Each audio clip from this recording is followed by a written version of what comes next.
Episode 2 the girl who wasn't. रात का वक्त था। रियान की खिड़की के बाहर धीमी धीमी बारिश हो रही थी और दूर कहीं बिजली चमक रही थी, लेकिन उसका ध्यान बाहर की ओर नहीं था। उसका ध्यान सिर्फ उस अजीब फोन की स्क्रीन पर टिका हुआ था, उस पुरानी टूटी हुई डिवाइस पर जो उसने लॉकर 13 से पाई थी। स्क्रीन अब फिर से ब्लिंक कर रही थी। एक और फाइल खुद ब खुद प्ले होने लगी। Video playing. धुंधली सी रिकॉर्डिंग थी। कैमरा हिल रहा था, जैसे किसी ने छुपकर रिकॉर्ड किया हो। वीडियो में एक लड़की दिख रही थी, स्कूल की छत पर अकेली बैठी हुई। उसके हाथ कांप रहे थे, बाल गीले थे और आंखें लाल। वो बोल नहीं रही थी, बस हवा में कुछ लिख रही थी बार बार, जैसे किसी अदृश्य बोर्ड पर। वीडियो के आखिरी सेकंड में कैमरा उसके चेहरे के पास आता है और अचानक स्क्रीन ब्लैक हो जाती है। लेकिन उस एक सेकंड में रियान को उसकी आंखों में एक अजीब सी बात दिखती है, जैसे वो जानती थी कि कोई उसे देख रहा है, जैसे वो रियान को देख रही थी। उसने स्क्रीन फ्रीज करके उसका चेहरा जूम किया। कंपकंपाते हाथों से उसने फोन की डिटेल्स में जाकर फाइल की मेटाडेटा खोली। नाम अनाया R2007, डेट 13 अक्टूबर 2007, location silver pine high rooftop, सामने रिकॉर्ड करने वाला अज्ञात। अनाया। रियान बुदबुदाया। अगले दिन स्कूल में वो क्लास में था, पर उसका दिमाग कहीं और।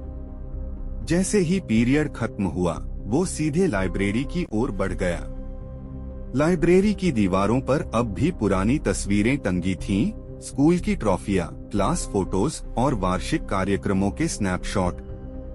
रियान ने पुराने रिकॉर्ड्स की सेक्शन में जाना शुरू किया, साल 2007। पर हैरानी की बात ये थी, वहाँ 2007 के कोई रिकॉर्ड ही नहीं थे। ना कोई क्लास फोटो, ना कोई छात्र सूची, ना ही कोई स्कूल मैगजीन। एकदम से सब गायब। रियान ने फिर से अनाया का चेहरा याद किया, उसकी आंखें, उस वीडियो की छत, सब कुछ इतना सच्चा लगा। फिर भी उसे कोई याद क्यों नहीं कर रहा? रात को वो अपने लैपटॉप पर बैठा हुआ था। उसने स्कूल के पुराने फेसबुक पेज, वेबसाइट आर्काइव, यहाँ तक कि गूगल सर्च तक खंगाल लिया। कुछ नहीं मिला। लेकिन फिर एक वेबसाइट के कैश वर्जन में एक छिपी हुई लाइन दिखी, in memory of student AR 2007। कोई नाम नहीं, कोई फोटो नहीं, सिर्फ इतना AR। क्या ये अनाया R हो सकती है? रियान का दिल जोर से धड़कने लगा। अगले दिन जब वो हॉलवे में चल रहा था, तो एक टीचर की बात उसके कानों में पड़ी। छत वाला एरिया अब भी सील है ना? हाँ, 2007 वाली घटना के बाद से तो किसी को जाने नहीं दिया गया वहाँ। रियान का शरीर सुन्न पड़ गया। 2007 वाली घटना, छत, अनाया, अब सब कुछ जोड़ने लगा था। वो दोपहर में चुपचाप सीढ़ियों से ऊपर गया। ऊपर जाने वाला दरवाजा लोहे की चेन से बंद था, लेकिन एक पतली सी जगह से वो झांक सकता था। छत पर कुछ नहीं था, बस पुराना पानी जमा था और दीवार पर एक फेड हो चुका सा निशान, जैसे किसी ने कुछ लिखा हो और मिटाने की कोशिश की हो। उसने कैमरा जूम किया और देखा, मुझे याद रखना। अधूरा सा पर स्पष्ट। रियान के रोंगटे खड़े हो गए। उसी रात जब उसने वीडियो फिर से चलाया, तो अचानक स्क्रीन हिलने लगी। वीडियो के आखिर में एक अतिरिक्त सेकंड जुड़ गया, जो पहले नहीं था। अनाया उस सेकंड में कैमरे की तरफ देखती है और बहुत धीमे, लगभग फुसफुसाते हुए कहती है, रियान। वो चौंक गया। क्या उसने सही सुना? क्या वो उसका नाम ले रही थी?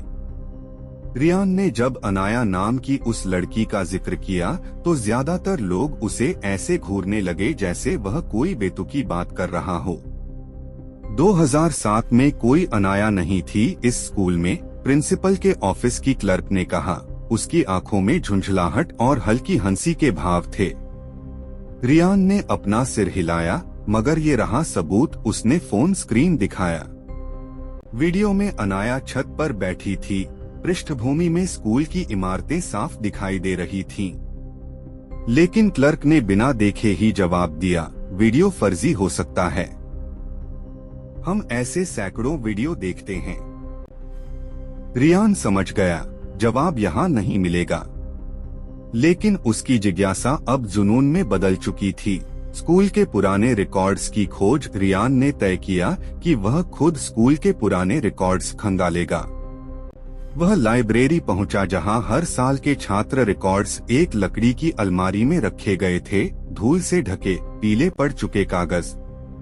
उसने 2007 की फाइल निकाली, हर सेक्शन, हर नाम को पढ़ा, लेकिन अनाया नाम का कोई जिक्र नहीं था। फिर अचानक उसकी उंगलियां एक पुराने रिपोर्ट कार्ड पर रुकी। एक लड़की का नाम लगभग मिट चुका था, लेकिन ANA जैसा कुछ उभरा हुआ दिखाई दे रहा था। किसी ने जानबूझकर मिटाया था। रियान का पीछा। उस रात जब रियान अपने कमरे में था, उसे अजीब सी बेचैनी महसूस हुई। खिड़की के बाहर उसे किसी की छाया दिखाई दी, पर कोई था नहीं। कमरे की बत्तियां झपकने लगीं। फोन अपने आप ऑन हो गया। वही वीडियो फिर से चल पड़ी। लेकिन इस बार वीडियो में अनाया अकेली नहीं थी, एक और शख्स उसकी तरफ बढ़ रहा था। और फिर अचानक सब धुंधला हो गया। रियान की सांस तेज चलने लगी। ये फोन अब सिर्फ एक उपकरण नहीं था, ये कुछ और बन चुका था। छत का रहस्य। अगले दिन वह स्कूल की छत पर गया, उसी जगह जहां वीडियो में अनाया बैठी थी। छत पर एक पुराना लोहे का बेंच था, जिसके नीचे उसे कुछ उकेरे गए अक्षर दिखे। AN07 मैं यहीं थी। उसके रोंगटे खड़े हो गए। तभी पीछे से आवाज आई, कौन ढूंढ रहे हो? रियान चौंक कर पलटा। स्कूल की एक सीनियर लड़की थी, जोया। तुम छत पर अकेले क्या कर रहे हो? उसने पूछा। रियान कुछ नहीं बोला। मैंने भी उस वीडियो को देखा है, जोया ने कहा, और मुझे यकीन है कि तुम जो ढूंढ रहे हो वो स्कूल की सबसे गहरी परत में छुपा है। जोया का खुलासा। जोया ने बताया कि वह टेक्नोलॉजी में दिलचस्पी रखती है और स्कूल में लगे नेटवर्क कैमरों की फीड को हैक कर चुकी है। ये जगह जितनी दिखती है, उससे कहीं ज्यादा पुरानी है। हर साल एक न एक बच्चा गायब होता है, लेकिन कोई उसका जिक्र नहीं करता। मगर रियान ने कहा, अगर अनाया जैसी कोई लड़की थी ही नहीं, तो हम उसे कैसे ढूंढें? जोया मुस्कुराई। तुम्हारे पास जो फोन है वो एक डिजिटल समय की दरार है। इसका हर वीडियो एक झलक है उस सच्चाई की जिसे मिटा दिया गया। और अगर हम उस सच्चाई को फिर से जोड़ सकें। पहला सुराग। जोया और रियान ने मिलकर फोन की फाइलें स्कैन की। एक और वीडियो मिला, इस बार स्कूल की प्रयोगशाला की रात की फुटेज। कोई लड़का दीवार पर फॉर्मूले लिख रहा था, और फिर वो दीवार पर ही गायब हो गया। फुटेज में उसकी जैकेट पर 09C लिखा था। ये अगला सुराग है, जोया बोली। क्या हम वहाँ जा रहे हैं? रियान ने पूछा। उसके अंदर डर और उत्सुकता दोनों थे। अभी नहीं, जोया बोली, पहले हमें पता लगाना होगा कि तुम्हारा इस सब से क्या कनेक्शन है। रात के सन्नाटे में स्कूल की पुरानी बिल्डिंग अब एक रहस्यमयी किले जैसी लग रही थी। रियान और जोया चुपचाप उस रास्ते पर बढ़ रहे थे, जहां से पिछली फाइल की लोकेशन ट्रेस हुई थी। मोबाइल स्क्रीन पर जो ब्लिंक करता निर्देश था, वह सीधा पुरानी साइंस बिल्डिंग की ओर ले जा रहा था। तुम्हें यकीन है ये जगह अब भी एक्सेसिबल है? जोया ने धीमे से पूछा। शायद नहीं, रियान ने कहा, लेकिन मुझे जवाब चाहिए। बिल्डिंग के एक कोने में एक कबाड़ से भरी अलमारी को हटाने पर नीचे की ओर जाती धूल भरी सीढ़ियां मिली। जैसे ही उन्होंने नीचे कदम रखा, हर सीढ़ी चरमराई, मानो सालों से किसी ने इन पर पैर न रखा हो। नीचे एक संकरी सुरंग थी। दीवारों पर धुंधले फार्मूले और फेडेड पेंट से लिखा कुछ पढ़ा जा सकता था। Project 19 human memory isolation. Project 19 Zoya फुसफुसाई, यही कोडनेम उस वीडियो में भी था। और देखो, सब्जेक्ट 19 तुम हो रियान। रियान कुछ बोल नहीं पाया। सब कुछ किसी उलझी सच्चाई की ओर इशारा कर रहा था। कमरे के बीच में एक पुराना कंप्यूटर पड़ा था। जोया ने उसे चालू किया। डेस्कटॉप पर केवल एक फोल्डर था, fragments not to be opened. Zoya ने फाइल प्ले की। स्क्रीन पर एक लड़की, उम्र करीब 14 से 15, किसी मशीन में बैठी थी। लैब कोट पहने कुछ लोग उसे मॉनिटर कर रहे थे। Transfer begins. 3-2। एक अचानक मशीन हिलती है, लड़की चीखती है और स्क्रीन ब्लैक हो जाती है। फिर नाम उभरता है, अनाया। रियान की सांसें रुक जाती हैं। ये वही अनाया है जो कभी इस स्कूल में थी, मगर थी नहीं। वो बुदबुदाया। जोया ने दूसरी फाइल खोली। Text document, subject 19 exhibited memory loop instability, suppression required to prevent recursive access. तो मैं पहले भी यहाँ था। मेरी यादें मिटा दी गई थीं। रियान की आवाज कांप गई। तभी एक कॉल आया, उसी अननोन नंबर से। कॉल उठाया गया और स्क्रीन पर एक वीडियो चला। खुद रियान एक अलग रूप में, जैसे किसी और समय से। अगर तुम ये देख रहे हो तो इसका मतलब है तुम फिर उसी भूल भुलिया में आ चुके हो। अनाया को बचाने की कोशिश फिर से दोहराई जाएगी। जोया डर से पीछे हट गई, पर रियान अब शांत था। अब कुछ नहीं छिपाना है, उसने कहा।